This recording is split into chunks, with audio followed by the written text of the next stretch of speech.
సరే, మంచిది. వాక్య భాగంలోకి మనం వెళదాం. కొద్దిసేపు దేవుని మాటలు మనం విందాం. గత 3 వారాల నుంచి ఒక అంశం మీద మీకు చెప్పుకుంటూ వచ్చాను. ఆ వాక్యాన్ని మనము ఈ వారంతో ముగించబడుతుంది. ఏ అంశం చెప్పుకున్నామో చెప్పండి, వినిన వాళ్ళు చెప్పండి. లోతుగా పోవుడి. చెప్పండి అందరూ. దేంట్లో లోతుకు పోవాలని మొదటి వారం చెప్పుకున్నాము? భక్తిలో లోతుకు పోవాలంట. రెండవది, దేవుని గూర్చిన సంగతులను తెలుసుకునే దాంట్లో లోతుగా వెళ్ళాలని రెండవ వారం చెప్పుకున్నాం. నిన్న వారం ఏం చెప్పుకున్నాము చెప్పండి? విశ్వాసములో లోతుకు వెళ్ళాలని మనం చెప్పుకున్నాం. ఈ వారం కూడా ఒక అద్భుతమైన మాటలు నేను మీకు ఈ పూట ధ్యానం చేస్తాను. చదవండి. పరిశుద్ధ గ్రంథంలో నుండి యాకోబు రాసిన పత్రిక 1వ అధ్యాయము 21వ వచనం. అందుచేత సమస్త కల్మషమును విర్రవీగుచున్న దుష్టత్వమును మాని లోపల నాటబడి మీ ఆత్మలను రక్షించుటకు శక్తిగల వాక్యమును సాత్వికముతో అంగీకరించుడి. చాలు, అందరూ వినండి, శ్రద్ధగా మనసు పెట్టి వినండి. ఇక్కడ యాకోబు అనే భక్తుడు ఈ అధ్యాయం అంతా రాస్తూ ఏమని ఆ మాట అంటున్నాడంటే, మీరు కల్మషములను వదులుకునండి, మీలో ఉండే కపటాన్ని వదులుకునండి, మీలో విర్రవీగుచున్న దుష్టత్వమును మానండి. ఎందుకు మీకు కల్మషం ఉంది మీ హృదయంలో? ఎందుకు మీలో అహంకారం ఉంది? ఎందుకు గర్వం ఉంది? ఎందుకు కోపాలు ఉన్నాయి? ఎందుకు మీలో అసూయ ఉంది? ఎందుకు మీలో కక్షలు ఉన్నాయి? ఇవన్నీ కూడా మానండి. మీలో ఒక విర్రవీగుచున్న ఆత్మ ఒకటి ఉంది. ఏం చూసుకొని విర్రవీగుతున్నారు అని అన్నట్లుగా ఈ మాటలన్నీ కూడా చెప్తాడు. మీ హృదయంలో కొన్ని విర్రవీగుచున్న ఆ దుష్టత్వం ఉంది, అవన్నీ మానండి. అవన్నీ విడిచిపెట్టి ఏం చేయాలి? మీరు లోపల నాటబడే వాక్యాన్ని సాత్వికముతో అంగీకరించండి అంటాడు. అంటే నేను అంటాను, ఆనాడు యేసుప్రభు శిష్యులు సముద్రంలో వెళ్ళి ఏం చేశారు? చేపలు పట్టడానికి వలలు వేశారు. వలలు వేసినప్పుడు కూడా రాత్రి అంతా ప్రయాసపడి చేపలు పడదామని వలలు వేస్తే ఒక్క చేపను పడిందా? పడలేదు. పడలేనప్పుడు వీళ్ళు ఏం చేశారంటే, యేసుక్రీస్తు అక్కడికి వెళ్ళిన తర్వాత యేసుప్రభు అడిగాడు, ఇదిగో పేతురు, సీమోను, చేపలు పడ్డాయా? మీరు వలలేశారు కదా సముద్రంలో అంటే, రాత్రంతా ప్రయాసపడ్డం కానీ ఒక్క చేప కూడా పడలేదు ప్రభువా అంటారు. అయితే అప్పుడు యేసుప్రభు ఏమంటాడు? మీ దోణెను లోతుగా నడపండి అన్నాడా లేదా? పోయిన వారం అంతా ధ్యానించాం లేదా? ధ్యానించాం. అయితే దోణె అంటే ఎవరంటే మనమే. మనం ఎంతసేపున పైన భక్తి చేస్తే, పైన దేవుని నమ్ముకుంటే, పైన విశ్వాసం కలిగి ఉంటే ఏం అద్భుతాలు మన జీవితంలో దేవుడు జరిగించాడు. అందుకే మన ఆత్మ జీవితము, మన భక్తి, మనం దేవుని నమ్ముకునే విషయము లేదా మన విశ్వాసము ఎలా ఉండాలి? లోతుగా ఉండాలి. లోతుగా భక్తి చేయాలి, లోతుగా దేవుని నమ్మాలి. మిమ్మల్ని ఒక మాట అడుగుతాను. ఏ వ్యక్తినైనా అప్పుడే పరిచయం అయితే అప్పుడే అర్థమైపోతాడా? అర్థం కారు. ఎందుకో తెలుసా? ఒక మనిషి అర్థం కావాలి అంటే ఆ వ్యక్తితో అనేక సంవత్సరాలు మనం ఏం చేయాలి? సహవాసం చేయాలి. ఆ వ్యక్తుల్ని ప్రేమించాలి, ఆ వ్యక్తుల దగ్గరికి వెళ్ళి వాడితో ఉండే కొద్దీ సహవాసం చేసే కొద్దీ, మాట్లాడే కొద్దీ ఏం కలుగుతుంది వారిలో? అప్పుడు వారిని లోతుగా మనం గ్రహిస్తాం. వీళ్ళు మంచోళ్ళ, వీళ్ళు చెడ్డోళ్ళ, లేదా వీళ్ళు విశ్వాసులా, వీళ్ళు విశ్వాసులు కాదా, వీళ్ళు ఏమైనా దేవుని నమ్ముకున్న వాళ్ళ లేదా లోకస్తులు అనేది మనం అప్పుడు అర్థం చేసుకుంటాం. ఆ విధంగానే మనం ఏం చేయాలంటే లోతుగా వెళ్ళాలి. ఒక విశ్వాసంలో మనం లోతుగా వెళ్ళాలి, భక్తిలో మనం లోతుగా వెళ్ళాలి, దేవుని నమ్ముకునే దాంట్లో కూడా మనం ఎట్లా వెళ్ళాలి? లోతుగా వెళితేనే అద్భుతాలు మనం చూస్తాం. లోతుగా వెళ్ళకపోతే మన జీవితంలో ఏమి జరగవనే మాట వాస్తవం. హల్లెలూయా. అయితే ఇప్పుడు దేంట్లో మనం లోతుగా వెళ్ళాలి అని భక్తుడు చెప్తున్నాడు యాకోబు గారు అంటే, మీలో దుష్టత్వాన్ని మాని కల్మషములు మారి మీరు ఏం చేయాలంటే లోపల నాటబడి శక్తి గల వాక్యాన్ని ఎట్లా వినాలి? సాత్వికంతో మీరు అంగీకరించండి. అయితే ఇప్పుడు ఈరోజు అంశం పేరేమిటంటే లోతైన వాక్యము. అందరు గట్టిగానండి. వాక్యం అంటే మీరు అనొచ్చు, అన్నా లోతైన వాక్యం కూడా ఉంటుందా? ఏదో వాక్యం వింటాం, ఏదో 4 మాటలు చెప్తుంటారు, 4 మాటలు వింటుంటాము, వెళ్తుంటాం, అదే కదన్నా, ఇంకేముంది పెద్ద వాక్యం అని మీరు అనుకోవచ్చు. అసలు ఈరోజు ఈ పరిశుద్ధ గ్రంథం చాలామందికి అర్థం కాలేదు. ఈ బైబిల్ చాలామందికి అర్థం కాలేదు. ఏదో చదువుతున్నారు, ఏదో ఒక పిల్లలు చదివినట్టుగా, ఎంతసేపు ఏదో పుస్తకంలాగా చూస్తారు ఈ పరిశుద్ధ గ్రంథాన్ని. ఏదో ఒక పుస్తకము, ఒక 2వ తరగతి చదివే పిల్లోడో 5వ తరగతి చదివే పుస్తకంలాగా చదువుతున్నారు. అందుకే కొంతమంది జీవితాలు అర్థం కావు. అందుకనే అందరికీ బైబిల్ అర్థం కాదు. చదవాలి అంట. వాక్యాన్ని లోతుగా ఎప్పుడైతే ధ్యానిస్తామో, వాక్యాన్ని ఎప్పుడైతే లోతుగా చదువుతామో, అప్పుడు మన జీవితంలో ఈ వాక్యం మనల్ని దర్శిస్తుంది. హల్లెలూయా. అందుకే కుటుంబాలు అట్లా ఉన్నాయి. అందుకే కుటుంబాల్లో నెమ్మది లేదు. అందుకే మీ కుటుంబాల్లో సమాధానము లేదు. అందుకే మీ కుటుంబంలో వెలుగు లేదు, వాక్య వెలుగు. చూడండి, ఈ వాక్యాన్ని లోతుగా మనం ధ్యానించాలంట. ఈరోజు ఎందుకు వాక్యాన్ని చదువురు కొంతమంది అంటే, అందుకే అక్కడ అంటాడు, ఏమిటంటాడు? కల్మిషమును బట్టి చదవరు. కొంతమందికి విర్రవీగుచున్న దుష్టత్వం ఉంటుంది లోపల, చదువురు. ఏం అవసరం ఉంటుంది? ఏదో ఆదివారం వచ్చాము, ఆదివారం వెళ్ళిపోయి. కొంతమంది మందిరానికి వచ్చేటప్పుడు కూడా బైబిల్ తీసుకురారు. ఓ పనికి వెళ్ళేటప్పుడు ఏం తీసుకొని వెళుతావు?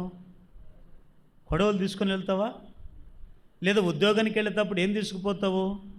అంటే నీకు ఏ పనికి వెళ్ళాలో ఆ పనికి కావలసిన సామర్థ్యాన్ని తీసుకొని వెళుతావు. కానీ మందిరానికి వస్తున్నావు కదా, నీకు బైబిల్ లేదా?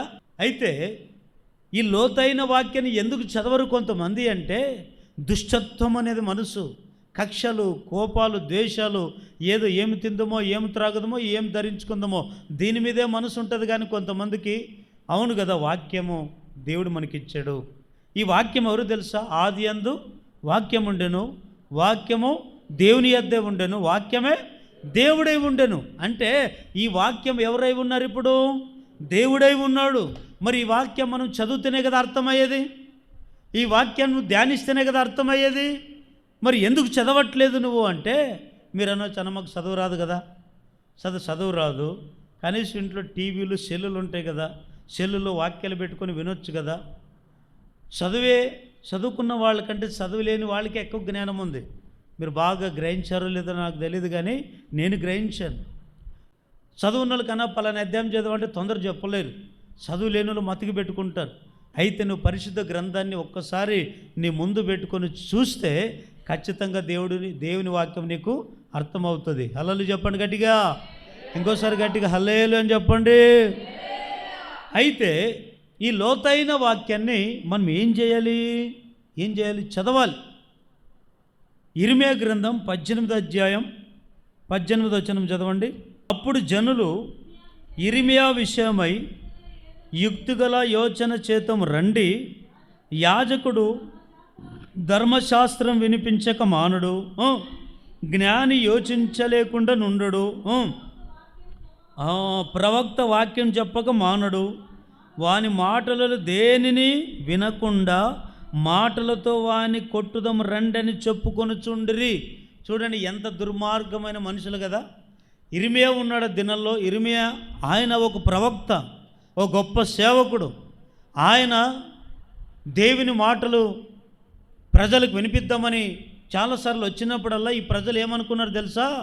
రే, ప్రవక్త వాక్యం చెప్పకుండా ఉండడు కదా, ప్రవక్త పని ఏమిటి? వాక్యం చెప్తాడు. యాజకుడు ధర్మశాస్త్రం వినిపించకుండా మానడు కదా, ప్రవక్త మనకు వాక్యం చెప్పకుండా ఉండడు కదా, అయితే మనం ఎందుకు వినాలి? వినుకోకుండా వాడిని ఏం చేద్దాము? కొడదాం. వినుకుంటే ఏం చేద్దాము? ఆ వ్యక్తిని నోరుము మూయిద్దాం. ఈ వాక్యం అవసరమా కాదా? మనకి అవసరం. మనుషుల మాటలు మనకి కొన్నిసార్లు అవసరం లేదు. మనుషులు చెప్పే మాటలు కొన్నిసార్లు మనకు నష్టాన్ని కలగజేస్తాయి. మనుషులు మాట్లాడే మాటలు కొన్నిసార్లు మన గుండెకి గాయపరుస్తాయి. మనుషులు మాట్లాడే మాటలు కొన్నిసార్లు విశ్వాసం నుంచి తొలగిస్తాయి. కానీ ప్రవక్త చెప్పే వాక్యము మనల్ని ధైర్యపరుస్తుంది. మా పని ఏమిటి? మీ కొరకు ప్రార్థన చేయడం, మీకు వాక్యాన్ని అదే మా పని. కొంతమంది అంటుంటారు, వీళ్ళకి పనిలే పాటలే సేవకులకి, ఊరికే మా ఇంటికి వస్తుంటారు అంటుంటారు. కానీ డబ్బులకు వచ్చే వాళ్ళ గురించి నేను చెప్పట్లేదు. కానీ ఒక ఆత్మీయ సేవకుడు ఎందుకు నీ దగ్గరకు వస్తున్నాడు? ఎందుకు పదే పదే నిన్ను ప్రేమిస్తున్నాడు? ఎందుకు నిన్ను పదే పదే నీ కొరకు ప్రార్థన చేస్తున్నాడు? ఎందుకు నీకు పదే పదే నీ కొరకు, నీ కుటుంబం కొరకు కన్నీళ్లతో ప్రార్థన చేస్తున్నాడు అంటే, నీ ఆత్మీయ జీవితం అనేది ఒక విలువైనది. ఓ సేవకుడు నీ డబ్బును చూడడు, ఓ సేవకుడు నువ్వు ఎంత కానుకిస్తున్నావో చూడడు. కానీ ఏం చూస్తామో తెలుసా మేము? నీవెంత సంఘములు ఎదిగావు, ఎంత వాక్యంలో పొందుకున్నావు, ఎంత జ్ఞానిగా మార్చబడ్డావు, ఎంత ఆత్మీయంగా ఎదిగావు. ఒకప్పుడు తాగుతూ తుళ్ళుతూ తిరుగుతున్న నిన్ను దేవుడు నిన్ను దర్శించి సంఘానికి నడిపించాడు కదా. మరి అయితే నువ్వు ఎంతవరకు ఎదిగావు అనేది చూస్తాడు. కానీ నీ డబ్బు అవసరం లేదు, నీవు ఇచ్చే కానుక అవసరం లేదు. అయితే మనం ఏం చేయాలి?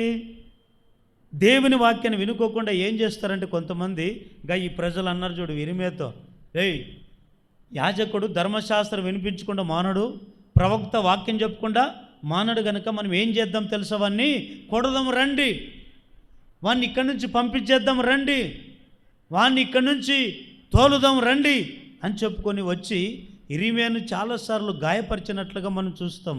చూడండి, ఈ సేవకుడు ఏమిటి? నీ మేలు కొరుకొని నీ వాక్యం చెప్తున్నాడు, నీ మేలు కొరుకొని నిన్ను గద్దించి బుద్ధి చెప్పి వాక్యానుసారంగా బ్రతకమని చెప్తాడు. ఎందుకు చెప్తున్నాడు అంటే నీ మేలు కొరికే. నీకు తెలియదు కనుక నీ వాక్యాన్ని బోధిస్తున్నాడు. నీవు చెడు మార్గంలో జీవిస్తున్నావు కనుక నీకు నొప్పించేటట్లుగా చెప్తాడు. పోనీ ఈ వాక్యం గద్దించి చెప్తే ఎప్పుడైనా మారుతారేమో అని. కానీ అప్పటికీ మారరు. కొంతమంది ఆదరించే మాటలు చెప్తారు సేవకుడుగా, అప్పుడు మారరు.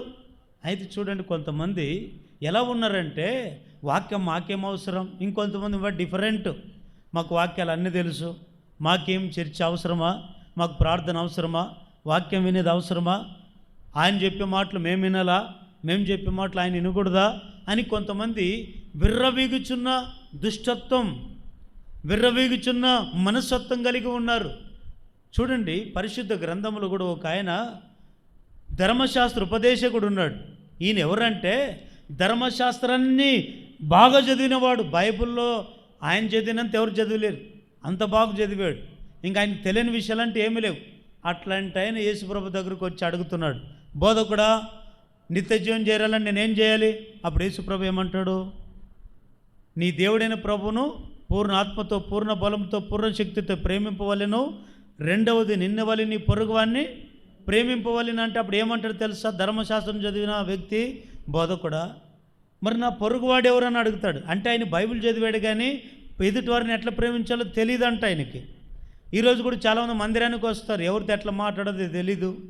మందిరానికి వస్తారు, అన్నీ చేస్తారు, కానీ ఎవరితో ఎలా ప్రేమగా ఉండాలో తెలీదు, ఎవరిని ఎట్లా సంతోషపరచాలో తెలీదు, ఎవరితో ఎలా మాట్లాడాలో విషయాలు కొంతమందికి తెలియవండి.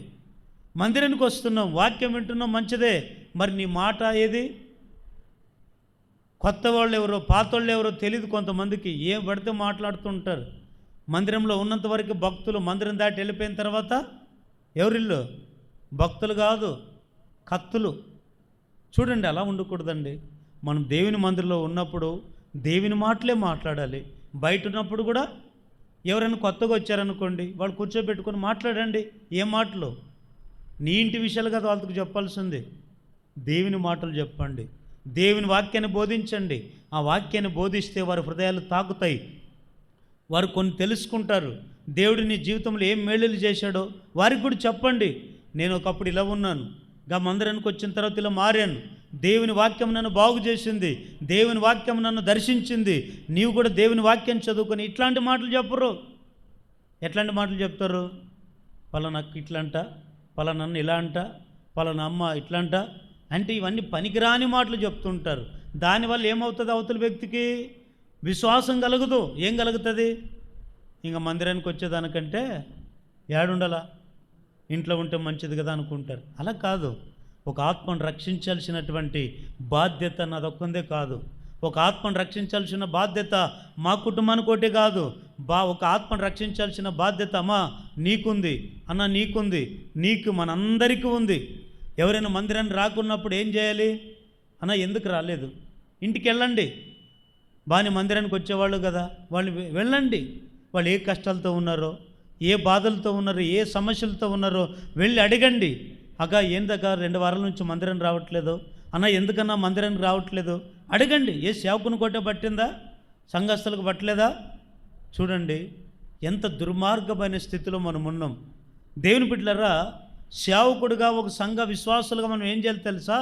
శక్తిగల వాక్యాన్ని లోపల నాటుకుంటుందంట. ఓ సేవకుడు వాక్యాన్ని బోధిస్తున్నప్పుడు ఆ శక్తిగల వాక్యం ఎక్కడ తగలాలి? లోతుగా నాటబడాలి. లోతుగా నీ హృదయంలో నాటబడితేనే అప్పుడు నీకు మార్పు కలుగునుగాక. ఆమెను చెప్పండి గట్టిగా. ఒక మనిషికి మార్పు రావాలంటే ఉత్తుత్త మాటలు చెప్తే రాదు. ఒక మనిషికి మారాలి అంటే ఏదో కల్లుబులి మాటలు, కల్పన కథలు చెప్తే రాదు. ఒక వ్యక్తి మారాలి అంటే శక్తిగల వాక్యం వారు దర్శించాలి. శక్తిగల దేనికి శక్తి ఉందో తెలుసా? వాక్యానికి శక్తి ఉంది. ఆ శక్తిగల వాక్యాన్ని హృదయంలో అది చొరబడినప్పుడే నీలో హృదయంలో మార్పు చెందుతాయి. ఓ సందర్భాన్ని మీకు గుర్తు చేస్తాను. పేతురు గారు ఆ దినాల్లో ఉన్నాడు కదా, యేసుప్రభు శిష్యుడు, వాక్యాన్ని బోధిస్తున్నాడు. వాక్యాన్ని వినడానికి ఎంతమంది వచ్చారు తెలుసా? ఆ దినాల్లో ఇంచుమించు 3000 మంది పైబడి వచ్చారు. 3000 మంది కంటే ఎక్కువ వచ్చారు ఆ దినాల్లో. అంత విశ్వాసులు అప్పుడు. ఇప్పుడు చూడండి, ఆదివారము ఇంక రోజు పెడితే ఇంకా ఆదివారం రావడానికే ఇంకొక వారం వస్తే ఇంకో 4 వారాలు రాకుండా ఉంటారు. కానీ ఆ దినాల్లో ఎప్పుడు ప్రార్థన అంటే అప్పుడు పోయేవాళ్ళు, ఎప్పుడు ప్రార్థన అంటే అప్పుడు ప్రార్థన, ఎప్పుడు ప్రార్థన అంటే అన్ని పనులు వదులుకోవడం, ప్రార్థనకి వెళ్ళడం. వారికి ఒక సమయం కేటాయించుకునేవాళ్ళు. ఆ దినాల్లో 3000 మంది పైబడి వచ్చారు. కానీ పేతురు గారు నిలబడి దేవుని పరిశుద్ధ గ్రంథాన్ని నిలబెట్టుకుని వాక్యాన్ని బోధిస్తూ ఉంటే వారందరూ ఆ వాక్యం హృదయంలో పొడుచుకునిందంట, గుచ్చుకునిందంట. ఈరోజు కొద్దిగా ఎవరికైనా గుచ్చుకునేటట్లుగా వాక్యం చెప్తే ఏమనుకుంటారు? అంత నా గురించే, అంత ఆయమ్మ గురించే, అంత ఆయన గురించే, అంత ఈ అక్క గురించే. ఒకసారి అంటే ఒక సంఘంలో ఒక అక్క బాగా నోరు తెరుచుకొని వాక్యం చెప్తుంట అంటుందంట. బాగా ఇని ఇంక సంతోషం వేసిందంట. ప్రార్థన అంతా అయిపోయిన తర్వాత అందరూ ప్రార్థన చేసుకునేటప్పుడు ఇంకా అందరూ ప్రార్థన చేసుకున్నాక ఈమె వచ్చిందంట లాస్ట్కి, వందనాలు సార్, నాకు భలే సంతోషం ఉంది సార్ ఈరోజు అనిందంట. ఎందుకమ్మ అంత సంతోషం? ఎప్పుడు లేని సంతోషం ఈరోజు ఎందుకు నీకు అన్నాడంట. సార్ లేదు సార్, ఈరోజు నీ వాక్యం ఎప్పుడు ఇన్ని దినాలు చెప్తావు కానీ ఈరోజు నచ్చినట్టు వాక్యం సార్, నేను ఎప్పుడు చూడలేదు సార్. అవునమ్మా, అంత బాగా నచ్చిందా నీకు వాక్యము అన్నాడంట. అవును సార్, చాలా బాగుంది వాక్యం, భలే నచ్చింది. ఏమక్క అంత ఏమంత గ్రహించావు అంటే, లేదు సార్, ఈ వాక్యం వల్ల నాయనకు కూర్చునేది కదా అక్కకి తగలేదు సార్, అక్కకే తగిలింది సార్. అంటే ఇప్పుడు ఎమకు కదా వాక్యం అంటే వెనక కూర్చున్న ఎమకేనా? చూడండి, ఈ వాక్యము ఒకరికి సంబంధించింది కాదు, నాకొక్కనికే సంబంధించింది కాదు, మీకొక్కరికి సంబంధించింది కాదు, ఇదందరికీ సంబంధించిన వాక్యం. హల్లెలూయా. అందుకని ఈ వాక్యము 2 అంచెల ఖడ్గం లాంటిది. ఈ వాక్యం ఏం చేస్తుంది తెలుసా? హృదయం లోపలికి వెళ్ళడమే కాదు, ఎముకల లోతులకి వెళ్తుందంట. ఎక్కడికి? ఎముకల లోపలికి వెళ్ళి నీలో ఉండే ఆ కల్మషం ఉంటుందే, నీలో ఉండే దుర్మార్గమైన బుద్ధి ఉంటుందే, నీలో ఉండే కక్షలు ఉన్నాయే, నీలో ఉన్న దుర్మార్గమైన ఆలోచనలు లేదా నీలో పనికిరాని ఆలోచనలు ఉన్నాయే, అవన్నీ కూడా ఏం చేస్తుంది వాక్యము? నరకుతుందంట. నరికినప్పుడు దాన్ని వదులుకొని అప్పుడు నీ మనసు నిండా నీకేం కలుగుతుంది? వాక్యం విన్నప్పుడు నెమ్మది. ఏం చేస్తుందా ఈ వాక్యం అంటే, చదవండి కీర్తన గ్రంథం 119వ కీర్తన 50వ వచనం. నీ వాక్యము నన్ను బ్రతికించి ఉన్నది, నా బాధలలో ఇదే నాకు నెమ్మది కలిగించుచున్నది. చూడండి, ఈ వాక్యం ఏం చేస్తుందంటే మనములు బ్రతికిస్తుందంట. బ్రతికించడమే కాదు, ఏం చేస్తుంది వాక్యము? మన బాధలలో మనకేం కలగజేస్తుందండి? చెప్పండి, ఏం కలగజేస్తుంది? నెమ్మది. నువ్వు బయట రోడ్ల మీద తిరిగితే నీకు నెమ్మది రాదమ్మా. 10 మందిలో కూర్చొని ఆ మాటలు ఈ మాటలుగా మాట్లాడితే నెమ్మది రాదక్క. మరి ఎప్పుడు నెమ్మది కలుగుతుందంటే నీ వాక్యాన్ని విన్నప్పుడు. నీవు ఏ బాధలో ఉండి వాక్యం వింటావో, ఏ రోగం వచ్చి నువ్వు వాక్యం వింటావో, ఏ కష్టం వచ్చి నువ్వు వాక్యం వింటావో, ఆ బాధలో నీకేం కలగజేస్తుంది వాక్యము? నెమ్మది కలగజేస్తుంది అంటండి. అంటే ఈ వాక్యానికి అంత శక్తి ఉంది, అంత పవర్ ఉంది. దేవుని బిడ్డలారా, ఈ వాక్యము ఎంతమంది వింటున్నారు? ఈ వాక్యాన్ని ఎంతమంది చదువుతున్నారు? ఈ వాక్యాన్ని ఎంతమంది ఇష్టపడుతున్నారు? ఈరోజు ఒక గంట సేపు సంఘంలో వాక్యం చెప్పేసరికే చాలు కొంతమంది తలకలు ఎట్లా చూస్తుంటారు, కొంతమంది ఇట్లా చూస్తుంటారు, కొంతమంది బయట తిరుగుతుంటారు, కొంతమంది లోపల వస్తుంటారు. ఎందుకంటే వాక్యం వినే ఇష్టం లేదు కొంతమందికి. కొన్ని సంఘాల్లో చూడండి, పాటలు చెప్పావా గంటలు గంటలు గంటలు గంటలు 2-3 గంటలు పాటలు పాడతారు. 2 గంటల పాటలే. వాక్యంకి ఇచ్చే సమయం ఎంత 10 నిమిషాలు, 15 నిమిషాలు. వాక్యం ఎందుకు అవసరం? నీ పాటలు నీకు నెమ్మది కలగజేయవు. ఏమండి, దేవుని వాక్యం నీకు నెమ్మది కలగజేస్తుంది, నిన్ను గద్దిస్తుంది, హెచ్చరిస్తుంది, నీకు బుద్ధి చెప్తుంది. వాక్యం నిన్ను సరిచేసేది ఏమిటి? దేవుని వాక్యం. నీవు తప్పుడు అడుగులో జీవిస్తున్న నిన్ను ఏం చేస్తుందంటే నీ బాధలు నెమ్మది కలగజేస్తుందండి. కాబట్టి అలాంటి వాక్యాన్ని మనము విన్నప్పుడే మన జీవితంలో బాగుపడతాం. హల్లెలూయా, గట్టిగా హల్లెలూయా చెప్పండి. అయితే ఈ వాక్యము ఏం చేస్తుంది? మనల్ని బ్రతికిస్తుంది, బాధలలో నెమ్మది కలగజేస్తుంది. ఇంకా ఈ వాక్యం ఏం చేస్తుంది? మన పాదములకు దీపమై ఉంటుంది, అంటే నిన్ను నడిపిస్తుంది. ఆ దినంలో పేతురు వాక్యం చెప్తూ ఉంటే 3000 మంది పైబడి వచ్చారు. వాక్యం చెప్తుంటే అందరు గుచ్చుకొని ఇంకా అప్పుడు ఏం జరిగిందయ్యా అంటే, అయ్యో అంతా మా గురించే చెప్తాడో అని వీళ్ళు అనుకోలేదంట. మా మేలు కోరికే కదా, మేము బాగుపడాలనే కదా, మా జీవితాలు మేము సరి చేసుకోలేనే కదా ఈ వాక్యం మాతో మాట్లాడిందని చెప్పి సేవకుని దగ్గరికి వెళ్ళి అన్నారు, అయ్యా ఇప్పుడు మమ్మల్ని ఏం చేయమంటావు అని అడిగారు. ఈ పేతురు అన్నాడు, మీరు మారు మనసు పొంది బాప్తిసము పొంది ఈ లోకానికి పాపిష్టులైన ఈ లోకానికి మీరు వేరై రక్షణ పొందన్నాడు. ఆ రోజు ఆ వాక్యానికి ఎంతమంది బాప్తిసం పొందారు? 3000 మంది బాప్తిసం పొందారు. ఒకసారి గట్టిగా చప్పట్లు కొడతారు, గట్టిగా హల్లెలూయా. 3000 మంది బాప్తిసం పొందారంట. ఈరోజు మేము ఇన్నేళ్ళ నుంచి వాక్యం చెప్పినా అక్క బాప్తిసం తీసుకో, అన్న బాప్తిసం తీసుకో, అన్న అక్క బాప్తిసం తీసుకో అంటే కొంతమంది చూద్దాంలే, ఎప్పుడు క్రిస్మస్ పండుగ రాని ఇంకా ఏ పండుగలో గుడి అంతలోపలే పోతివనుకో, నీ ఆత్మ ఎక్కడికి వెళుతుంది? నరకానికి వెళుతావు. అందుకే నరకానికి వెళ్ళకూడదని దేవుని వాక్యం నీకు బోధిస్తుంది. మన జీవం ఏ పాటిది? అంతలో కనబడి అంతలో మాయమైపోయేవంటిది, నీటి మీద బుడగలాంటిది, ఒక కుండ లాంటిది మన జీవితం. ఎప్పుడు ఈరోజు ఉన్నవాళ్ళు రేపు ఏమైపోతాం మనకి తెలీదు. కానీ అంతలోపల రక్షింపడ్డావా? అంతలోపల దేవుని వాక్యాన్ని విని ఆ వాక్యానుసారంగా బ్రతుకుతున్నావా? ఏముంది ఈ లోకంలో? నన్ను మిమ్మల్ని ఒక ప్రశ్న అడుగుతాను, కరెక్ట్ చెప్పండి. ఏముంది ఈ లోకంలో? ఏముంది చెప్పండి? ఏమన్నా ఉందా? ఏం చూసినా ఏమీ లేదు, అంత తుచ్చమైన లోకమే. ఎక్కడికి వెళ్ళినా, ఏ గ్రామానికి వెళ్ళండి ఏం కనబడుతుంది? పాపం. ఏ ఇంటికన్నా వెళ్ళండి ఏదో ఒక శాపం. ఏ వ్యక్తి దగ్గరికైనా వెళ్ళండి ఏముంది ఈ లోకంలో? ఏమి లేదండి. కానీ అన్నీ ఉండే ఒక లోకం ఉంది. అది ఏ లోకమో తెలుసండి అక్క, అన్న? అన్నీ ఉండే ఒక లోకం ఉంది. ఏ లోకమో తెలుసా? పరలోకం. ఏ లోకం అది? పరలోకంలో అన్నీ ఉన్నాయి. ఈ లోకంలో ఏం లేదు. ఎంతైనా సంపాదించుకో, ఎంతైనా కూడబెట్టుకో, ఎంతైనా ఉద్యోగం చేయి, ఎంతైనా వ్యాపారం చేయి, ఎంతైనా తిను, ఎంతైనా ఎగలి, ఎంతైనా బట్ట కట్టుకో, ఎంతైనా ఏమని చేయండి, ఏమి చేసినా ఏమి లేదు. అంత జాండి పట్టుకే తిప్పులు, అంతే కదా? అంతేనా? కూటి కొరకు చెప్పండి, కూటి కొరకు ఎన్ని విద్యలంట? 1,000,000 విద్యలు ప్రకటించడం మా బాధ్యత. మారు మనసు పొందుతావో లేదో నీ బాధ్యత. నిన్ను సరిచేయడం మా బాధ్యత. నువ్వు సరిచేయబడతావో లేదో నీ బాధ్యత. నీ కొరకు ప్రార్థన చేయడం మా బాధ్యత. నీవు బాగుపడతావో లేదో నీ చేతుల్లో ఉంది. కొంతమంది అంటారు, పలానా సంఘానికి వెళ్ళి చెడిపోయింది, పలానా సంఘానికి వెళ్ళి చెడిపోయాడు అంటుంటారు. అది తప్పు. ఓ సంఘానికి వెళ్ళిన నీవు చెడిపోయింటావు, కానీ సేవకుడు నిన్ను చెడిపోయింటాడా? సేవకుడు నిన్ను తప్పుడు మార్గంలో నడమని చెప్తాడా? నీకు మేలే కదా చెప్పేది, కీడు కాదు కదా చెప్పేది. దేవుని బిడ్డలు నీవు చెడిపోయి సంఘానికి చెడ్డ పేరు ఎప్పుడు తీసుకొని రాకూడదండి. హల్లెలూయా చెప్పండి, గట్టిగా హల్లెలూయా చెప్పండి. లోతైన వాక్యాన్ని వినండి, దాని మీద మనసు పెట్టండి. మరి వినాలంటే ఏం చేయాలి? వినటం వలన ఏం కలుగుతుంది? విశ్వాసం. వినండి, దేవుని రక్షణ గురించిన వాక్యాన్ని వినండి. ఆ వాక్యం మీకు బాధలు నెమ్మది కలుగజేస్తుంది, మిమ్మల్ని బ్రతికిస్తుంది.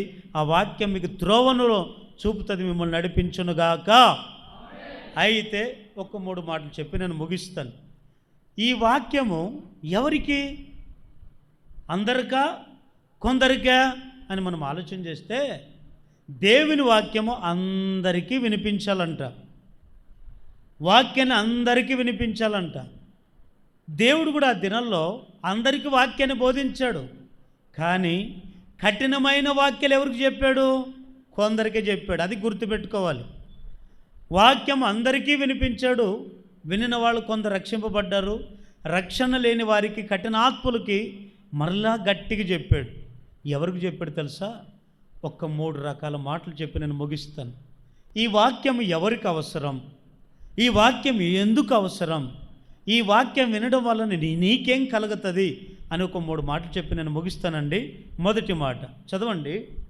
ఆనాడు యేసుక్రీస్తు లోకములో ఉన్నప్పుడు ఒక ఉపమాన భావం చెప్పారు.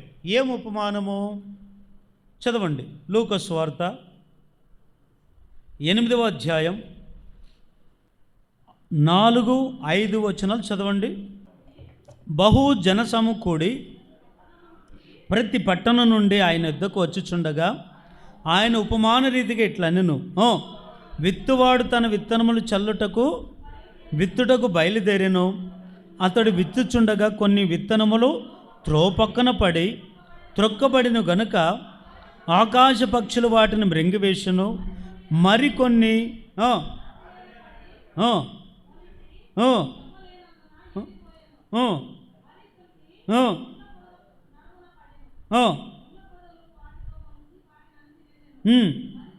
మరికొన్ని మంచి నేల పడెను. అవి మొలిచి నురంతలుగా ఫలించనను. ఈ మాటలు పలుకుచు వినుటి చెవులు గలవాడు వినుగాకని బిగ్గరగా చెప్పాను. గట్టిగా హల్లెలూయా అని చెప్పండి. ఇంకోసారి గట్టిగా హల్లెలూయా అని చెప్పండి. ఈ మాటలన్నీ విలువైనవి కనుక శ్రద్ధగా వినండి, మనసు పెట్టి వినండి, అర్థమవుతుంది. యేసుక్రీస్తు లోకంలో ఉన్నప్పుడు ఓ గ్రామానికి ఒక పట్టణానికి వెళ్ళాడు. అక్కడ వారిని అందరూ కూడా గమనించి వారికి ఒక ఉపమానాన్ని చెప్పాడు. ఉపమానం అంటే మనిషికి అర్థమయ్యేటట్టుగా చెప్పాడు. వచ్చి ఏమన్నాడు తెలుసా? ఇదిగో నేను మీకు ఉపమానం చెప్తాను వినండి. అయ్యా ఏం ఉపమానం చెప్తావు అని అడిగారు. ఏం ఉపమానం కాదు, విత్తనాలు గురించిన ఉపమానం. ఇదే లోతైన వాక్యం. హల్లెలూయా. విత్తనాలు గురించిన ఉపమానం చెప్తాను. విత్తనాలా? వీళ్ళకి అలా ఆశ్చర్యం వేసింది. ఏంటి విత్తనాల గురించి? చెప్పు బోధ కూడా. ఏం విత్తనాలు అన్నాడు. ఒక వ్యవసాయకుడు విత్తనాలు విత్తడానికి బయలుదేరాడు. విత్తనాలు విత్తాడు. విత్తనాలు ఎక్కడ విత్తాలి? మరి ఇప్పుడు వ్యవసాయకుడు విత్తనాలు ఎక్కడ విత్తుతున్నాడు? పొలంలో విత్తాడు. విత్తేది పొలంలోనే విత్తాడంట. విత్తింటే కానీ విత్తేవాడిలో తప్పులేదు, కానీ విత్తేదేమో కరెక్ట్ విత్తుతున్నాడు. ఈ విత్తనాలు ఏం జరిగాయంటే విత్తేటప్పుడు కొన్ని ఎక్కడ పడ్డాయి? త్రోవ పక్కన పడ్డాయి అంట. కొన్ని త్రోవ పక్కన పడ్డాయి అంట. నేను ఇక 4 రకాలు ఇదే రెఫరెన్స్లో చెప్పి నేను ముగిస్తాను. త్రోవ పక్కన పడ్డాయా? అసలు ఈ విత్తనాలు అంటే ఏమిటంటే అప్పుడు ఈ మాటలు అంటాడు. విత్తనాలు అంటే దేనికి పోల్చబడింది తెలుసా? విత్తనము అంటే దేవుని వాక్యానికి సాదృశ్యం. పొలము దేనికి సాదృశ్యము? సంఘానికి సాదృశ్యం. విత్తనాలు విత్తేది ఎవరు? వ్యవసాయకుడు ఎవరికి సాదృశ్యము? సేవకునికి సాదృశ్యం. చెప్పండి ఇప్పుడు మీకు పొలము ఎవరికి సాదృశ్యము? సంఘాన్ని అనండి. పొలం ఎవరికి సాదృశ్యము? సంఘానికి సాదృశ్యం. విత్తనాలకు దేనికి సాదృశ్యము? వాక్యానికి సాదృశ్యం. వ్యవసాయకుడు ఎవరికి సాదృశ్యము? సేవకునికి సాదృశ్యం. అయితే ఇప్పుడు సంఘం అనే పొలములో విత్తనం అనే వాక్యాన్ని సేవకుడు ఏం చేస్తున్నాడు? విత్తుతున్నాడు. విత్తుతుంటే ఇప్పుడు విత్తనాలు ఎక్కడ ఉండాలి? విత్తన చోటు ఉండాలి కదా. విత్తేది కూడా ఎక్కడ విత్తుతున్నాడు అంటే ఒక మొక్క మొలవాలి అంటే ముందు విత్తనం విత్తాలి. ఎక్కడ విత్తుతున్నాడు తెలుసా? నేల మీద విత్తుతున్నాడంట. నేల దేనికి సాదృశ్యమో చెప్పండి? హృదయానికి సాదృశ్యం. అర్థమైందా మీకు? ఇప్పుడు మళ్ళీ ఒకసారి అడుగుతాను, మరి ఒకసారి చెప్పండి. పొలము దేనికి సాదృశ్యము? సంఘం అనండి. పొలం దేనికి సాదృశ్యము? సంఘం. విత్తనం దేనికి సాదృశ్యము? వాక్యం. వ్యవసాయకుడు ఎవరికి సాదృశ్యము? తర్వాత ఇంకేమిటి? ఇంకో మాట ఏమిటది? నేల ఏనికి సాదృశ్యము? హృదయం. అర్థమైందా? అయితే ఇప్పుడు నేల అనే హృదయంలో ఇది విత్తాలి. చెవులో విత్తే కాదు. అమ్మా వింటున్నారా? ఏదో విత్తాడు, 4 మాటలు చెప్పాడు, ఈ చెవుతో విన్నాము, ఈ చెవుతో వదిలిపెట్టామని చెప్పడానికి కొరకు కాదు. విత్తేది ఎందుకు విత్తుతున్నామో తెలుసా? నీ నేలలోకి విత్తుతున్నాడు. అయితే ఈ నేల ఎట్లుండాలి? ఇప్పుడు నేలలు కూడా రకరకాలు ఉన్నాయిలేండి. ఆ నేలల గురించే ఇప్పుడు యేసు ప్రభువారు ఉపమానం చెప్పింది అక్కడ. ఈ నేలలో కూడా విత్తుతున్నప్పుడు కొన్ని త్రో పక్కన పడ్డాయంట. ఈ త్రో పక్కన పడిన వాళ్ళు ఎవరు అంటే, మత్తయి సువార్త 13వ అధ్యాయం 18వ వచనం. విత్తువాని గూర్చిన ఉపమాన భావమే వినుడి. ఎవడైనను రాజ్యమును గూర్చియు వాక్యమును వినియు గ్రహింపగా ఉండగా దుష్టుడు వచ్చి వాని హృదయములో విత్తబడిన దానిని ఎత్తుకొని పోవును. త్రో పక్కన వాడిన వాడు వీడే. త్రో పక్కన పడిన వాళ్ళు ఎవరంటే, బాగా వాక్యం వింటారంట. వాక్యం బాగా వింటారు. విని ఏం చేస్తారు? ఈ చెవితోని ఈ చెవితో వదిలేస్తారు. అంటే వీళ్ళకి ఏమి లేదు తెలుసా? గ్రహింపు లేదంట. త్రో పక్కన పడిన వాళ్ళు ఎవరంటే గ్రహింపని వారు అనండి. వీళ్ళే త్రో పక్కన పడిన వాళ్ళు. ఈరోజు చాలామంది కూడా సంఘములు అందరూ ఉంటారు. ఓ 30-40 మంది ఉంటారు. మనం ఒక 30 మంది ఉన్నామనుకోండి. ఈ 30 మంది హృదయాలు నాటబడేటట్లుగా సేవకుడు విత్తుతున్నాడు. విత్తన ఈ వాక్యం ఇప్పుడు కొంతమందిలో ఎట్లయిపోయాయి? త్రో పక్కన పడిన వాళ్ళు ఉన్నారు. ఈ త్రో పక్కన పడిన వాళ్ళు ఎవరంటే గ్రహింపని వారు. ఏం గ్రహించరు అంటే, దేవుని వాక్యం వింటున్నారు కానీ వాళ్ళకి గ్రహింపు లేదు. ఈ వాక్యం ఎందుకు? ఈ వాక్యం నన్ను సరి చేస్తుంది కదా, ఈ వాక్యం నాకు బాధలో నెమ్మది కలగజేస్తుంది కదా, ఈ వాక్యము నన్ను నిత్య జీవానికి నడిపిస్తుంది కదా, ఈ వాక్యము నన్ను నిత్యత్వానికి నడిపిస్తుంది కదా అని గ్రహింపు ఉండదంట. ఏదో వింటారు. అక్క ఏం చెప్పాక ఈరోజు వాక్యం అంటే, బాగా చెప్పా అంతే. ఏం చెప్పా? చెప్పండి. ఏం చెప్పినాడు? బాగా చెప్పా అంతే. అది ఏం చెప్పాడు? బాగా చెప్పా. అది ఏం చెప్పినాడు? బాగా చెప్పా అంతే. అదే గ్రహించిన వాళ్ళు అయితే ఏం చెప్తారు తెలుసా? అమ్మా ఈరోజు మీ పాస్టర్ ఏం చెప్పాడంటే ఏం చెప్తారు? మా పాస్టర్ గారు ఈరోజు లోతైన వాక్యం గురించి చెప్పాడు అంటారు. అంశాలతో, అదే రెఫరెన్సులతో సహా చెప్తారు. వీళ్ళు ఎవరంటే గ్రహించిన వాళ్ళు. దేవుని వాక్యాన్ని ఒక్క మాటను కూడా తప్పిపోకుండా హృదయంలో భద్రపరుచుకునేవాళ్ళు. దేవుని వాక్యం మన హృదయానికి పనికొస్తుంది కదా, ఈ వాక్యం మనం సరి చేస్తుంది కదా, మమ్మల్ని గద్దిస్తుంది కదా అని గ్రహించుకొని జీవించేవాళ్ళు. వీళ్ళు ఎవరంటే గ్రహించుకునేవాళ్ళు. కానీ త్రో పక్కన పడిన వాళ్ళు అట్లా కాదు. వీళ్ళు ఎవరంటే ఎంతసేపు ఉన్నా వీళ్ళకి ఆ వాక్యం అవసరం లేదు. పాటలు పాడితే చాలు, ఏదో కొద్దిసేపు కూర్చొని వచ్చామంటే చాలు, ఏదో ఒక 4 మాటలు విన్నామంటే చాలు. ఇది గ్రహింపు లేని వాళ్ళు. ఏదో మనకు రోగాలు బాగైతే చాలు. వీళ్ళంతా ఎవరంటే త్రో పక్కన పడిన వాళ్ళు. వీళ్ళు ఎంతసేపు త్రో పక్కనే ఉంటారు, పొలంలోకి రారు, మంచి నేలగా ఉండాలనుకోరు. త్రో పక్కన పడితే నేను ఎవరు పట్టించుకోరు. ఆ దినంలో పుట్టి గుడ్డివాడండి ఎక్కడ కూర్చున్నాడు? త్రోవలో ఉన్నాడా? త్రో పక్కన ఉన్నాడా? త్రో పక్కన ఉన్నాడు. వాని పని ఏమిటి? త్రో పక్కనే కూర్చోవడం, త్రో పక్కన కూర్చోవడం, అడుక్కోవడం, త్రో పక్కన కూర్చోవడం, అడుక్కోవడం. త్రో పక్కన ఉన్నోళ్ళు అట్లా కదా, అడుక్కోరిళ్ళు నడుస్తూ ఉంటారు. వాళ్ళ పని అదే. మనం ఎంతసేపు ఉన్న త్రో పక్కన ఉండేవాళ్ళు కాదు, త్రోవలో ఉండి నడిచేవాళ్ళండి. ఆ త్రో పక్కన అడుక్కుంటూ కూర్చునేవాడు ఏమండి గుడ్డివాడు కూర్చొని ఉన్నాడు. యేసుప్రభు వెళుతున్న త్రోవలు వెళుతుంటే యేసుప్రభుని చూసి అడిగాడు, దావీదు కుమారుడా యేసయ్యా మమ్మల్ని కరుణించు అని అన్నారు. అడిగాడు, వచ్చాడు. త్రోవ పక్కన ఉన్నవాడు తీసుకురండి అన్నాడు. చూడండి, అంటే త్రోవ పక్కన ఉన్నవాడిని యేసుప్రభు ఎక్కడికి నడిపించాడు? త్రోవలకు నడిపించాడు. త్రోవలకు నడిపించాలంటే ఏం పొందలాడు? గురుడితనం నుంచి బాగు కావాలండి. ఆ గురుడితనాన్ని చూపు పొందుకున్నాడు. మళ్ళా త్రోవలో నడిచారు. ఈరోజు కూడా కొంతమంది కండ్లుండి కూడా త్రోవ పక్కన పడి ఉంటారు. దేవుని వాక్యం ఏం నేర్చుకున్నామంటే కొంతమంది నేర్చుకోరు. పలానా అధ్యాయం చెప్పమంటే చదవరు. కొంతమంది చదవచ్చు కూడా, బైబిల్ చదవమంటే చదవరు. మందిరంలో వచ్చి అదే బూతు మాటలు చెప్పండి, ఇంకా నోటికి ఎట్లా వస్తే అట్లా మాట్లాడుతుంటారు కదా. మరి దాన్ని చదివి వచ్చింటావా? ఏడైనా ట్రైనింగ్ నేర్చుకొచ్చి ఉంటావా? చూడండి, దేవుని వాక్యం అనేది ఒక గ్రహింపగా ఉంటారు కొంతమంది. బైబిల్లో మనం చూస్తే ఓ సందర్భాన్ని జ్ఞాపకం చేస్తాను. మార్తా మరియమ్మని ఇద్దరు అక్కచెల్లెలు ఉన్నారు లేదా? అక్క ఉన్నారు లేదక్క? బైబిల్లో ఉన్నారు లేదా? ఉన్నారు. ఈ మార్తా మరియమ్మ యేసు ప్రభుని ఇంట్లోకి పిలిచింది ఎవరు? మార్తనా మరియమ్మనా? చెప్పండి. మార్తమ్మ పిలిచిందా, మరియమ్మ పిలిచిందా? మార్త పిలిచింది. యేసు ప్రభు వెళుతుంటే యేసు ప్రభుని ఇంట్లోకి బోధకుడా రాయమ్మ ఇంట్లోకి రా, మంచి చేసి పెడతా అని ఎట్లా పిలిచింది? మొత్తానికి పిలిచింది. ఈ మార్త పిలిచి అప్పుడు యేసుక్రీస్తు వారు వచ్చి ఆ ఇంట్లో కూర్చున్నప్పుడు ఏం చేయాలి మీ పని? యేసు ప్రభుని బాగా చూసుకోవాలొద్దా?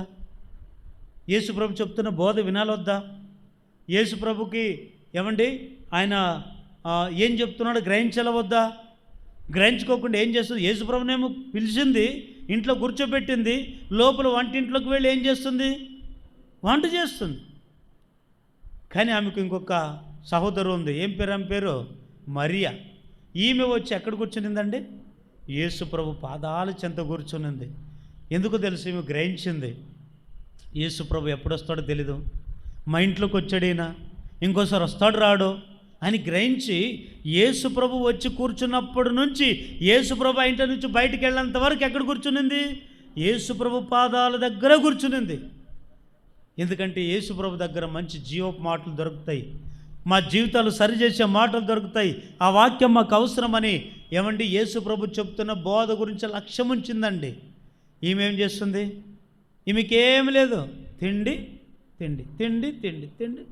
ఏం చేద్దాం ఈరోజు మంచి బిర్యానీ చేద్దాం, ఈరోజు ఆదివారం కదా, ఈరోజు పెద్ద మటన్ తీసుకుందాం, ఇంకొక ఆదివారము చికెన్ చేసుకుందాం, ఇంకొక ఆదివారము చపాతీలు చేసుకుందాం, ఇంకొక ఆదివారము తిండి తిండి తిండి తిండి. కొంతమంది ప్రార్థన అంటే ప్రార్థన ఉండదు. అందుకే కొన్ని ప్రార్థనలకు నేను చెప్తుంటాను, మీరు వంట పూర్తయినాకన్నా ప్రార్థన పెట్టుకోండి, లేకుండా ముందు ప్రార్థన పెట్టుకునే తర్వాత ఇటు ఎందుకు చెప్తుంటాం తెలుసా? అక్కడ వంట చేస్తుంటే ఇక్కడ ప్రార్థన జరుగుతుంటే, అక్కడ వంట చేస్తుంటే ఇక్కడ వాక్యం చెప్తుంటే ఎవరికి మహిమ కలుగుతుంది?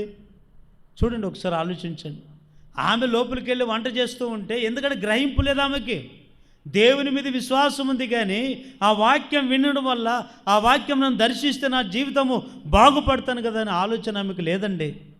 అందుకే ఆ లోతైన వాక్యం మీద ధ్యాస ఉంచలేదు. యేసు ప్రభు దగ్గరికి వచ్చి అంటది, మరి ఏమంటది? బోధకుడా నీకేమైనా బుద్ధి జ్ఞానం ఉందయ్యా? నేను ఒక్కదాన్నే ఏం చేస్తుందంట? కష్టపడుతుందంట. ఎక్కడ నేను ఎవరు కష్టపడమంటారు? కాసేపు కూర్చో, దేవుడు చెప్తున్న మాటలు విను. నీ శరీర ఆహారాన్ని చూసుకుంటున్నావు కానీ ఆత్మీయ ఆహారం నీకు వద్దా? ఈరోజు శరీర ఆహారానికి ఇచ్చినంత ప్రిఫరెన్స్ ఆత్మీయ ఆహారానికి ఇవ్వట్లేదు. అమ్మల్లారా ఒకసారి వినండి, రాబోయే దినాల్లో భయంకరమైన రోజులు వస్తాయి, కరువులు వస్తాయి, నీళ్లు దొరకవు, రేషన్ దొరకదు. ఒకరోజు ఆ రోజు నిన్ను బతికించేది నీ శరీర ఆహారం కాకపోవచ్చు, దేవుని వాక్యం నిన్ను బతికిస్తుంది, దేవుని వాక్యం నిన్ను నడిపిస్తుంది. శరీర ఆహారం దొరకపోవచ్చు, కొన్నిసార్లు కరువులు వస్తాయి.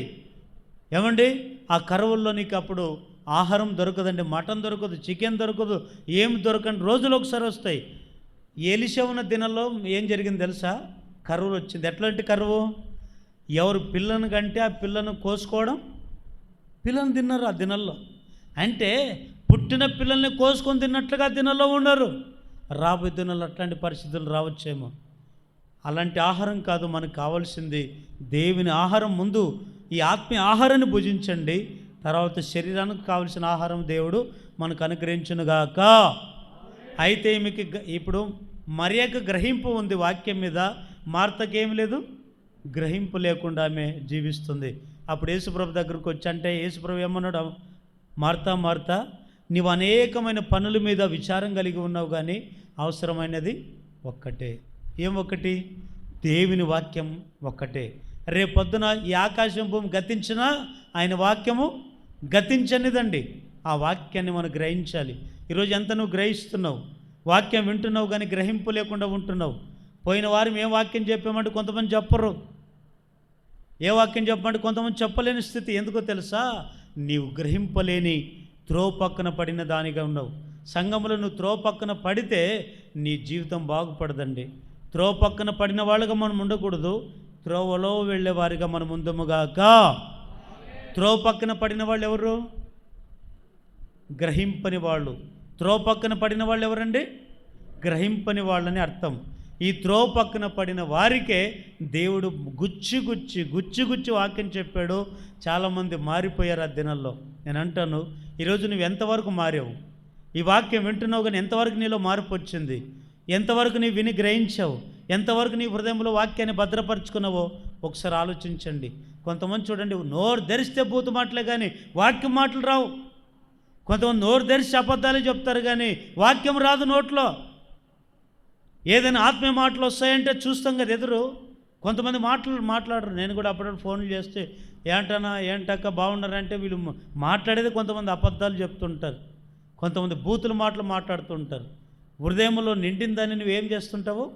మాట్లాడుతుంటావు. అందుకనే కొందరు హృదయంలో ఎంతసేపున బూతులు నింపుకుని ఉంటారు, కొందరు హృదయంలో ఏం నింపుకుని ఉంటారు?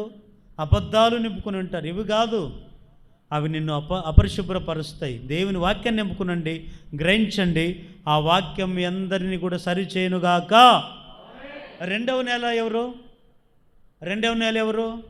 రాతి నేల లాంటి వాళ్ళు. ఎవరిల్లు? రాతి నేల లాంటి వాళ్ళకి చెప్పాడు. ఏమని చెప్పాడు? చదవండి అక్కడే. మత్తయి సువార్త 13వ అధ్యాయం 20వ వచనం. మత్తయి సువార్త 18వ అధ్యాయం 20వ వచనం. రాతి నేలను విత్తబడిన వాడు వాక్యం వింటాడు, వెంటనే సంతోషంతో దానిని అంగీకరించేవాడు. అయితే అతనిలో వేరు లేనందున అతడు కొంతకాలము నిలుచును గాని వాక్యము నిమిత్తము శ్రమైనను హింసైనను కలుగుగానే అభ్యంతరపాడును. చాలు. వీళ్ళెవరు? రాతి నేల లాంటి వాళ్ళు. కొంతమంది చూడండి రాతి నేలలాగుంటారు సంఘంలో. రాయలన్న కరుగుతాయి కానీ వీళ్ళు హృదయాలు కరగవు. రాయన్న మాట ఉంటుంది కానీ వీళ్ళు మాట వినరు. కొన్నిసార్లు అంత కఠినాత్ములుగా ఉంటారు. వీళ్ళు కూడా దేవుని వాక్యాన్ని వింటారు. వాక్యం వింటారు కానీ సంతోషిస్తారు కానీ వారికి ఏముండదంట? వేరుండదంట. వేరంటే ఈ వేరు చూడండి. ఇప్పుడు చెట్టును చూశారు లేదు మీరు? ఎప్పుడైనా యాప చెట్లు చూశారు లేదా? చూసారా? చెట్టు కనబడుతుందా? వేరు కనబడుతుందా? మన కండ్లకి చెట్టే కనపడుతుంది, వేరు కనపడదు. ఎందుకు వేరు కనపడదంటే వేరు లోతుగా భూమి లోతుకి వెళ్ళి ఉంటుంది. నేను అంటాను, వేర్లు కలిగిన చెట్టు అయితే అది స్థిరంగా ఉంటుంది, దాని ఆలోచనలు బాగుంటుంది, దాని బుద్ధి బాగుంటుంది, తనిచ్చే ఆ చెట్టుకు వచ్చే ఫలాలు కూడా బాగుంటాయి, అంత రుచిగా ఉంటాయి. కానీ కొన్ని చెట్లు వేరు లేని చెట్లు ఉంటాయి సంఘంలో, వీటికి వేరు ఉండదు. వేరంటే అంటే వింటారు, సంతోషిస్తారు, అబ్బా భలే చెప్పే వాక్యం బాగుందని మెచ్చుకుంటారు. కానీ వేరు లేనందరూ ఏమైపోతారు తెలుసా? వాళ్ళు కొంతకాలము దేవుని వాక్యాన్ని నమ్ముతారంట, కొంతకాలం వింటారంట. ఇంక విని వాక్యం ఇంకేమొస్తుంది వాళ్ళకి? బేజారు వస్తుంది. ఇంక విని వాక్యమేలే, చెప్పిన వాక్యమేలే. ఇంక ఇని ఏమంటారు దాన్ని? చెప్పండి అమ్మా.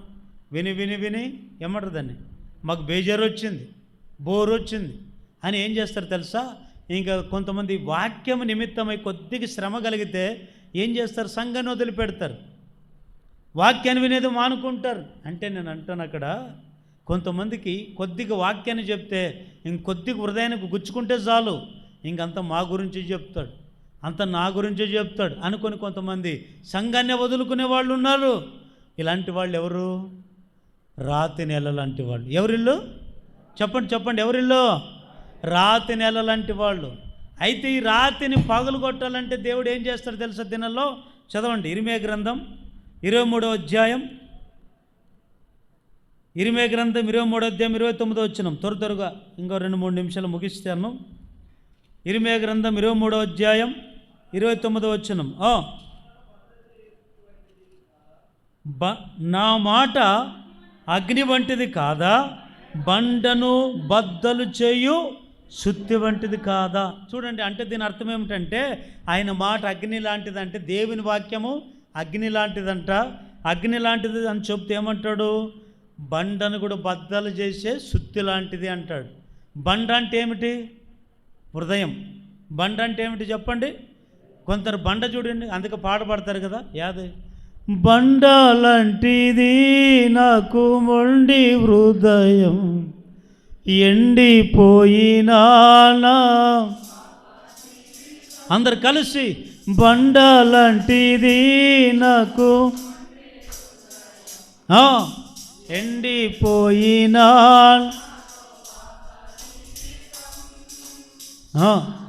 చాలు.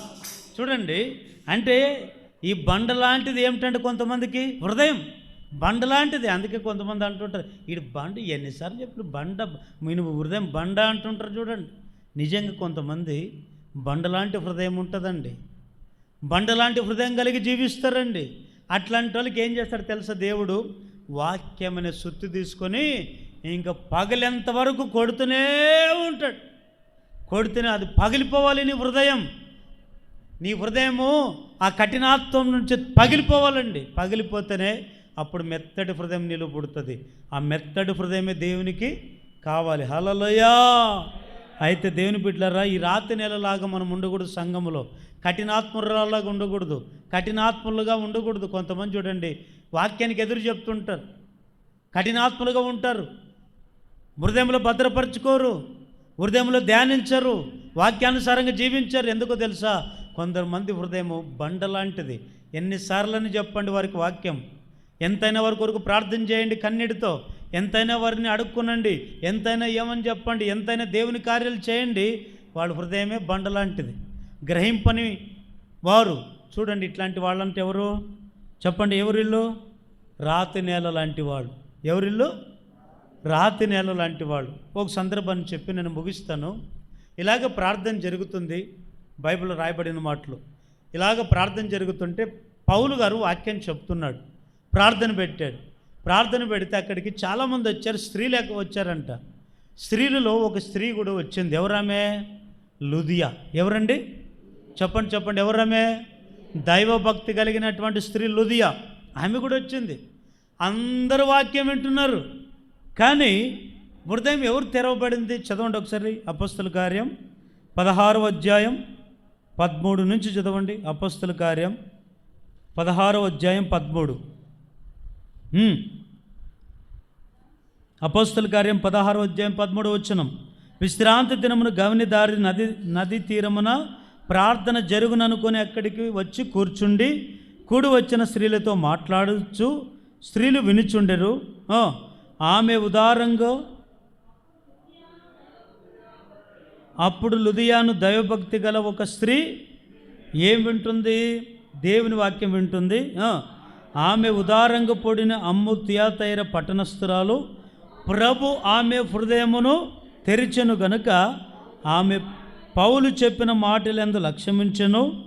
ఆమెయు ఆమె ఇంటి వారిని బాప్తిసం పొందినప్పుడు ఆమె, నేను ప్రభునందు విశ్వాసం కలిదానని మీరు ఎంచితే నా ఇంటికి వచ్చి ఉండడని వేడుకొని మిమ్మల్ని బలవంతము చేసింది. చూడండి, ఇక్కడ లుదియా అనే స్త్రీ వచ్చింది. ఇప్పుడు ఇక్కడ వచ్చిన స్త్రీలు చాలామంది ఉన్నారు, ఇక్కడ వచ్చిన పురుషులు చాలామంది ఉన్నారు. అందరు హృదయము, అందరు మనస్సు, అందరు చెవులలో దేని మీద ఉంటాయి? వాక్యం మీద ఉంటాయా? అందరివి ఉండవు. కొందరు మాత్రం వాక్యం మీద శ్రద్ధ ఉంటుంది. కొందరు చెవులు మాత్రం, హృదయం మాత్రం, మనసు మాత్రమే దేవుని వాక్యం మీద ఉంటుంది. కొందరు మనసు మాత్రం ఏమిటి మీద ఉంటుంది? ఎంతసేపు అబ్బా ఇంకాడ బాగా ఏమి ముక్కులు పోయి ఇంక చికెన్ చపాతీలు తిందాము, ఇంకా బాగా తిందాము, దాని మీద మనసు. ఇంకొంతమందికి ఇంకా వేరే వాటి మీద మనసు. కానీ ఈ స్త్రీ కూడా ప్రార్థనకు వచ్చిందండి. ఎవరామె? భక్తిగల స్త్రీ లుదియా. ఆమె ఏం చేసింది తెలుసా? ఆమె వచ్చి వాళ్ళ బట్టలు వీళ్ళ బట్టలు చూడలే. వీళ్ళు వచ్చారా, వాళ్ళు రాలేదా, ఈమెం బట్ట కట్టుకొచ్చింది, ఆయన ఏమి కట్టుకొచ్చాడు, ఈయన తెల్లగున్నాడు, ఈయన నల్లగున్నాడా, ఈమెవరు, ఆయన ఎవరు, వీటి మీద లక్ష్యం ఉంచలేదామే. ఏమిటి మీద లక్ష్యం ఉంచింది? సేవకుడు చెప్తున్న వాక్యం మీద లక్ష్యం ఉంచింది. లక్ష్యం ఎప్పుడైతే ఉంచిందో, దృష్టి ఎప్పుడైతే ఉంచిందో, వెంటనే హృదయము తెరవబడింది. అంటే ఒక బండలాంటి హృదయం ఏమైపోయింది? వాక్యానికి బద్దలు చేయబడిపోయింది. బద్దలు ఎప్పుడైతే చేయబడిందో ఆమె హృదయం తెరవబడింది, నెమ్మది కలిగింది. వెంటనే మార్పు పొంది ఏం పొందింది? తన ఇంటి వారితో కూడా బాప్తిసం పొందింది. ఈరోజు ఎన్ని రకాల వాక్యాలు వింటున్నాం కదా, అక్క నువ్వు ఎందుకు బాప్తిసం పొందలేదు? అన్నా ఇన్ని రకాల వాక్యాలని వింటున్నా కూడా ఎందుకు నీకు మార్పు రాలేదు? అంటే నీ హృదయం ఎలాంటిది? బండలాంటిదన్నా. అక్క నీ హృదయం బండలాంటిది కనుక ఇంకా పాపములో ఉన్నావు. నీ హృదయం బండలాంటిది కనుక ఇంకా బూతు మాటలు మాట్లాడుతున్నావు. నీ హృదయం బండలాంటిది కనుక ఇంకా అబద్ధాలు మాట్లాడుతున్నావు. నీ హృదయం బండ లాంటిది కనుకనే దేవుని మందిరానికి దూరంగా బతుకుతున్నావు. నీ హృదయం బండ లాంటిది కనుకనే నీవు ఇంకా లోకమునికి ఆశ చూపుతున్నావు. నీ హృదయం బండ లాంటిది కనుకనే దేవునికి దూరంగా నువ్వు బతుకుతున్నావు. అదే నీ బండ పగిలిపోయింటే ఎప్పుడు నీకు మార్పు వచ్చేది? అదే నీ బండ హృదయము పగిలిపోయింటే ఎప్పుడు నువ్వు మారేదానివి, నీ కుటుంబాన్ని మార్చుకునేదానివి, నీ భర్తను మార్చుకునేదానివి, నీ పిల్లలు మార్చుకునేదానివి. ఎందుకు నీవు ఇంకా మారలేదు అంటే నీ హృదయం ఎట్లాంటిదండి? బండ లాంటిదండి. మరి బండ లాంటి హృదయాన్ని పగలగొట్టడానికి ఏం చేస్తాడు దేవుడు? లోతైన వాక్యాన్ని పట్టుకొని ఏం చేస్తాడు తెలుసా? పలుసార్లు నిన్ను పగలగొట్టాలని చూస్తాడు. నీవేం చేస్తావు? పగలవు. నువ్వు లక్ష్యం ఉంచితేనే కదా నీ హృదయం పగలేది. నువ్వు లక్ష్యం ఉంచితేనే కదా నీ హృదయం బద్దలయ్యేది. అక్కడ అది ఏటకల్ అనేది ఒకటి ఉందండి. ఏటకల్ తెలుసా? ఏటకల్ అని ఊరు. ఒకసారి 2 రోజులు సభలు పెట్టాం.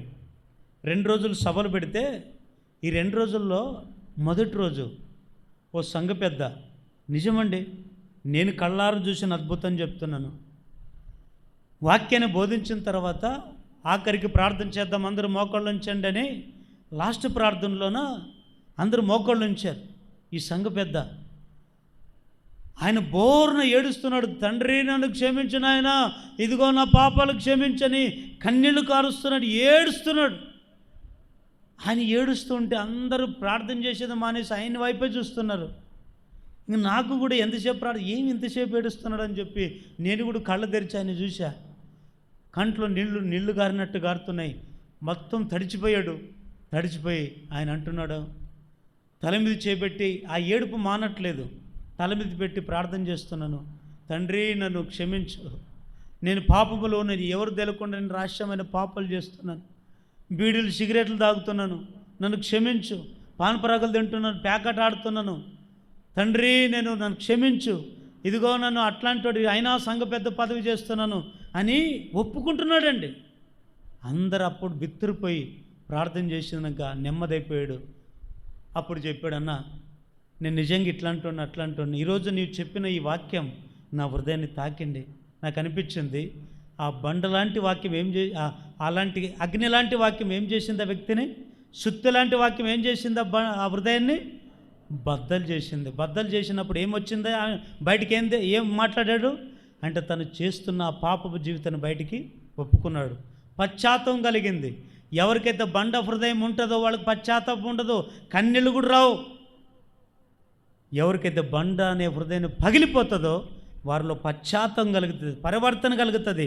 వారిలో మార్పు చూస్తున్నాం. వారి మాటల్లో కానీ, వారి ప్రవర్తనలో కానీ, వారి చూపుల్లో కానీ, వారు మాట్లాడే విధానంలో కానీ మార్పు చూస్తాం. అదే పగిలిపోయిన బండ కలిగిన వాళ్ళు. కానీ పగిలిపోని బండ లాంటి వాళ్ళు ఉంటారు. వాళ్ళకి అన్ని వాక్యాలన్నీ చెప్పండి, పగిలిపోరండి, హృదయాన్ని బద్దలు చేసుకోరండి. కానీ ఇట్లాంటి వాళ్ళు ఎవరో తెలుసా? రాతి నేల లాంటి వాళ్ళు. మరి అలాంటి నేల మీద ఎంత వాక్యం విత్తనం మలుస్తుంది అంటారా? మలవదండి. మరి మలవకోకున్నప్పుడు నీ నేల శపించబడుతుంది కదా. మరి దానివల్ల ఎవరికి నష్టము? అందుకని రాతి నేల లాంటి వాళ్ళు అంట. 3 నేల లాంటి వాళ్ళు ఎవరు తెలుసా? ముండ్ల పొదలు లాంటి వాళ్ళు. ఎవరిల్లు 3 నేల? చెప్పండి. ఏ నేల ఇది? ముండ్ల పొద. ఈ ముండ్ల పొద లాంటి వాళ్ళు అంటే ఎవరో తెలుసా? ఎదురు తిరిగేవాళ్ళు, గాయపరిచేవాళ్ళు, సంఘములోనే ఉంటారు. ఇట్లాంటి వాళ్ళు కూడా వాక్యం వింటారు కానీ తిరుగుబాడుతారు, గాయపరుస్తుంటారు. చూడండి, కొంతమంది వాక్యం వింటారు, గాయపరుస్తుంటారు. బైబిల్లో చాలాసార్లు మనం చదువుతాం. యేసుక్రీస్తు వారు చాలా చోట్లకి మందిరాలకి వాక్యాన్ని బోధించడానికి వెళితే, పరిశుద్ధ గ్రంథం వాక్యాన్ని బోధించడానికి వెళితే ఏం చేశారు తెలుసా? ఆయన్ని కొట్టారండి, చొక్కబట్టుకొని బయటికి పంపించారండి. అంటే వాళ్ళకి ఏం అవసరం లేదు వాక్యము. వాళ్ళకి ఎంతసేపున్న ప్రజల ఘనతలు అవసరం, వాళ్ళకి ఎంతసేపున్న ఇవి అవసరం. కానీ దేవుని వాక్యము వినాలి, మర్చుకోవాలనే ఆలోచన వరకు లేదండి. దేవుని బిడ్డలారా, వీళ్ళంటే ఎదురు తిరిగే వాళ్ళల్లా ఎవరిల్లో? ముండ్ల పొదలు. అట్లాంటి వాళ్ళకి ఎంత వాక్యం చెప్పినా మారుతారంటే మారు. ఎందుకు తెలుసా? వాళ్ళ హృదయమే, వాళ్ళ మనసులే ఎట్లాంటి వాళ్ళు? గాయపరిచేవాళ్ళు, ముండ్ల పొదలు లాంటి వాళ్ళు. అట్లాంటి వాళ్ళగా ఉండకూడదు. మరి ఎట్లాంటి వాళ్ళగా ఉండాలి? 4వ నేల. ఏ నెల అది? మంచి నెల. అనండి, అందరూ అనండి, చెప్పండి. ఎట్లా? ఏ నెల అది? మంచి నేల. ఈ మంచి నేలలో పడిన విత్తనం ఏమైతే తెలుసా? వాక్యము వినిన ఒక అర్ధగంట వాక్యమే, వినిన గంట వాక్యమే, వినిన 10 నిమిషాల వాక్యమే మంచి నేల లాంటి వాళ్ళైతే ఏం చేస్తారు తెలుసా? సాత్వికమైన మంచి మనసుతో అవలంబిస్తారంట, ఓపికతో వింటారంట. ఎట్లంటారు? ఓపికతో వింటారంట. ఆ దినంలో యేసుప్రభు దగ్గర వాక్యం వినడానికి కొండ మీద ప్రసంగం చేసినప్పుడు 3 దినాలు విన్నారు లేదా యేసుప్రభు ప్రసంగాన్ని? 3 రోజులు విన్నారు. మనం ఒక గంట సేపు వినడానికే యువతలు పడి అవతలు లేస్తాం. 3 రోజులు నిన్న తిండి లేక, ఏమండి, నీళ్లు లేక అక్కడ 3 రోజులు వాక్యం విన్నారండి. కానీ ఆ 3 రోజులు దేవుని వాక్యం వారిని బతికించింది. హల్లెలూయా. అయితే మంచి నెలలో ఉండేవాళ్ళు ఎవరు తెలుసా? సాత్వికమైన మంచి మనసుతో వినాలనుకునేవాళ్ళు, ఇంకా బలపడాలనుకునేవాళ్ళు, దేవుని కొరకు మండాలనుకునేవాళ్ళు, దేవుని కొరకు ఇంకా మేము ముందుకు వెళదాం అనుకునేవాళ్ళు. వీళ్ళే మంచి నెల లాంటి వాళ్ళు. ఇలాంటి వారిని ఎట్లా ఫలిస్తారు తెలుసా? ముందుగా 30 అంతస్తులుగా ఫలిస్తారు, రెండవదిగా 60 అంతస్తులుగా ఫలిస్తారు, మూడవదిగా 100 అంతలుగా. అంటే వాళ్ళు ఎప్పుడు ఫలిస్తూనే ఉంటారు, వాళ్ళు ఎప్పుడు ఇంకా ఫలిస్తూనే ఉంటారు, ఇంకా ఫలించే దాంట్లో దిగజారిపోరండి. అట్లాంటి వాళ్ళు నేలగా. అయితే ఇప్పుడు చెప్పండి, ఇప్పుడు ఏ నేలగా ఉందాము చెప్పండి? త్రోవ పక్కన పడే వాళ్ళగా ఉందామా, లేదా రాతి నేలలాగా ఉందామా, ముండ్ల పొదల్లాగా ఉందామా, లేదా మంచి నేలగా ఉందామా? చెప్పండి చెప్పండి, ఏ నేలగా ఉందాము? అంటే మీకు ఇష్టం లేదా ఫలించేది? చెప్పేవాళ్ళు గట్టిగా చెప్పండి, లేకుంటే నోరు మూసుకొని ఉండండి. ఏ నేలగా ఉందామో అట్లా చెప్పండి. అట్లా రాని దారికి మంచి నేలగా ఉందాం. మంచి నేలని హృదయాన్ని సంపాదించుకుందాం. ఆ నేలలో విత్తబడే ప్రతి మొక్క మలుచునుగాక. ఆ నేలలో విత్తబడే ప్రతి ఒక్క వాక్యపు మొక్క ఫలించు, నూరంతలుగా ఫలించుదురుగాక. అలాంటి వాళ్ళు సంపూర్ణకు వచ్చి దేవుని రాజ్యంలో చేర్చబడుదురుగాక. చెప్పండి, లోతైన వాక్యం ఏం చేస్తుంది? బండ లాంటి వాళ్ళని పగలు కొడుతుంది. లోతైన వాక్యం ఏం చేస్తుంది? ముండ్ల పొదల వారిని మారుస్తుంది. లోతైన వాక్యం ఏం చేస్తుంది? మంచి నెలలో పడిన వారిని నూరంతలుగా ఫలింపజేయునుగాక.